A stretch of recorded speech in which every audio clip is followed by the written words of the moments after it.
Welcome to Baseball Extra, where every pitch, every swing, and every heart-stopping moment brings us closer to October glory. Just 9 days ago, one team had a seemingly insurmountable lead in the American League East.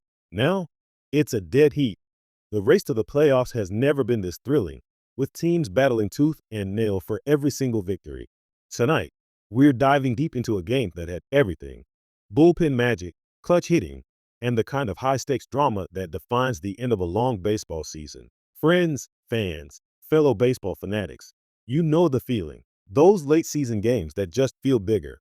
What was a comfortable five-game cushion in the American League East has vanished faster than a fastball down the middle. The Blue Jays and Yankees now stand shoulder to shoulder, their records identical. Every single game is a must-win, and tonight was no exception. For the Blue Jays, this wasn't just any game. It was a bullpen game. That means almost every arm in the relief corps was warmed up and ready. We saw a parade of pitchers, a masterclass in mixing and matching, as the Blue Jays fought with everything they had to secure a crucial win. Meanwhile, the Astros had already punched their ticket to victory with a dominant 11-5 win in Sacramento. That put the pressure squarely on the Red Sox. Win tonight, and they too would taste the sweet anticipation of the postseason. As the old adage goes, you don't wait for destiny. You go out and win it yourself. And that's exactly what both teams aim to do. Let's talk about the mound matchups. For the Red Sox, it was Brian Bay. He entered this game with an 11-8 record, and frankly, he needed to overcome some September struggles to carry the Red Sox into October. Bay's been a bit off lately, and you could feel that tension in the air. Facing him for the Blue Jays, we saw Luis V. Now, Luis V is no stranger to the big leagues, having started 22 games for the Minnesota Twins in his first 3 seasons. It's been a little while since he's been in this high-pressure starting role, but he's evolved. He's throwing a different arsenal now compared to when he faced the Red Sox earlier in the season. We are seeing more cutters, a really good changeup, and his knuckle curve has always been a reliable weapon. Plus, he still unleashes that blazing fastball that can kiss 100 miles an hour. It wasn't just Luis V, though. The Blue Jays were ready to unleash their entire bullpen, with Eric Lauer also prepared to pitch at any moment. This was truly an all-hands-on-deck strategy. The Red Sox's lineup featured Trevor Story hitting in the crucial 2 spot. Story had been hot in the series, going 4 for 10 with 3 singles and a double. In a full count, Story hit a fly ball to right field. Lucas, with incredible athleticism, made the catch on the track for 2 quick outs. With the bases empty, Alex Bregman stepped up, but Luis V delivered a blistering 100 miles per hour fastball right down the middle, punching out Bregman with a swing and a miss. Luis V spun off the hill after a dominant 1-2-3 top of the first. Talk about starting strong. In the bottom of the first, Brian Bay, hoping to shake off his September jitters, faced George Springer. They got him with a beautiful cut fastball, sending Springer back to the dugout for the first out. But the Red Sox defense faced an early test. A ball was hit deep into right center field, and it looked like it was going to drop. It did, bouncing off the wall. Lucas was motoring around the bases, turning a double into a triple, putting immediate pressure on the Red Sox. Alex Cora, the Red Sox manager, knew the stakes were high and immediately brought the infield in. This was a critical moment right in the first inning. With Lucas now perched on third, Vladimir Guerrero Jr. stepped to the plate. Guerrero Jr. has a history against Bay, hitting 407 lifetime. He put the ball in play, but the Red Sox defense held Lucas at third. Gonzalez scooped it up and made the play at first, a huge out that kept the score knotted at 0. 2 outs now, and Addison Barger, hitting 244 with 20 home runs, came up. Barger hit a ground ball right to Gonzalez, who pulled off a magic act on 2 pitches, stranding Lucas at third after a 1-out triple. This was a testament to the Red Sox's early defensive grit, keeping a dangerous Blue Jays offense at bay and preserving the scoreless game. Every out felt monumental in this pennant race. The Red Sox offense looked to ignite. Roy Gonzalez, who has had a surprising season, coming somewhat out of nowhere, stepped up.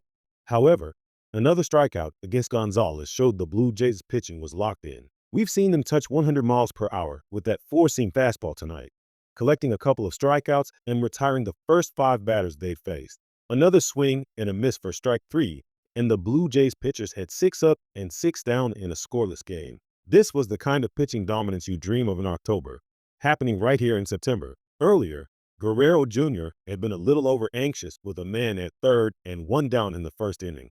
Despite his impressive 407 average against Bay, He grounded out on the first pitch. These small moments, the subtle shifts in approach, can make all the difference in a game this tight. Later in the game, the bases were loaded for Anthony Santander. He had a great at-bat his first time up, singling on a 3-2 pitch. This time, he crushed a ball to the right field line. It had the distance, it had the velocity, but it hooked just a few feet to the right of the pole. A monstrous foul ball. He had a great swing, and the Blue Jays had loaded the bases again, this time with a couple of walks and an infield hit in the bottom of the third. Santander is known for his power, having hit 4 career grand slams. The tension was palpable, but Brian Bay delivered a perfectly placed called strike 3 fastball on the inside part of the plate, freezing Santander and leaving the bases loaded. Bay escaped a massive jam, finishing the third inning and keeping the game scoreless. That was a huge moment, a true test of nerve for the Red Sox's pitching staff. Blue Jays pitching continued its near-perfect performance.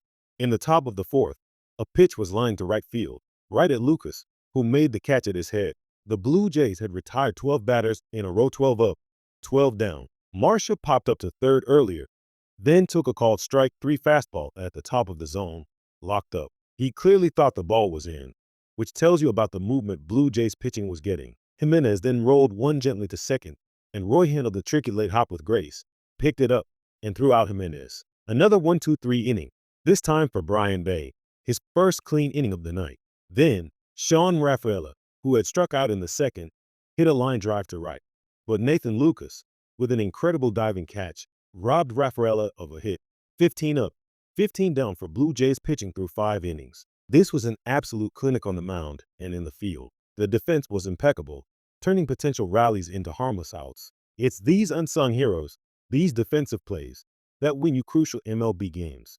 The 6th inning started ominously for the Red Sox. The leadoff man was hit by a pitch, putting him on with 2 strikes. George Springer then made a nice play on a ball hit back to first for a double play. A hot shot up the middle was fielded, ensuring it didn't get past the mound for 2 quick outs. Eric Lauer, coming out of the bullpen, was outstanding. He delivered in a big moment, reminding us that you never know when the opportunity will find you in the final week of the season. But then, the Blue Jays offense finally broke through. A sloppy inning for the Red Sox, an error, a walk, and a hit batter loaded the bases for the Blue Jays. That was the second hit batter in 2 innings for Brian Bay, who seemed to have completely lost control late in his start. Bases loaded, nobody out.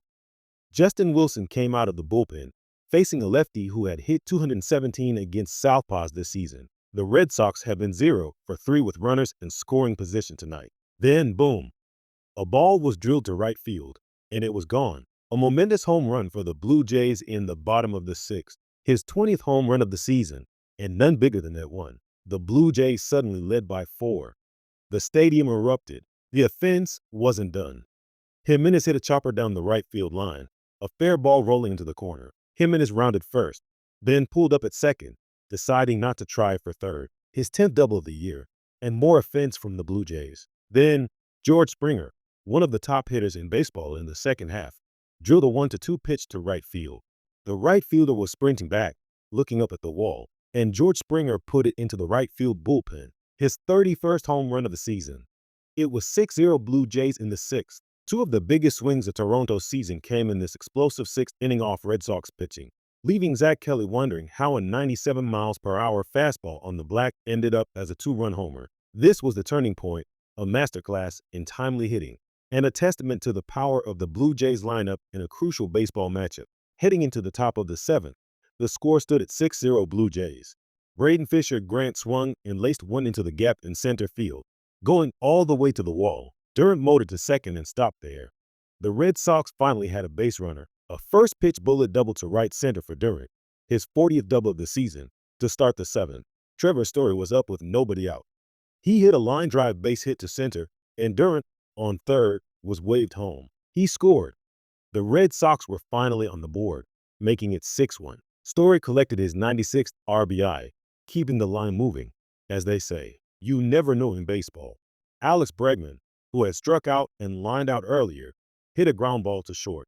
It went to second for 1, then to first for 2. A 6-4-3 double play. The bases were empty, and there were 2 outs for the Red Sox in the 7th. Dominguez then punched out Gonzalez with a swing and a miss, and that did it for the top of the 7th.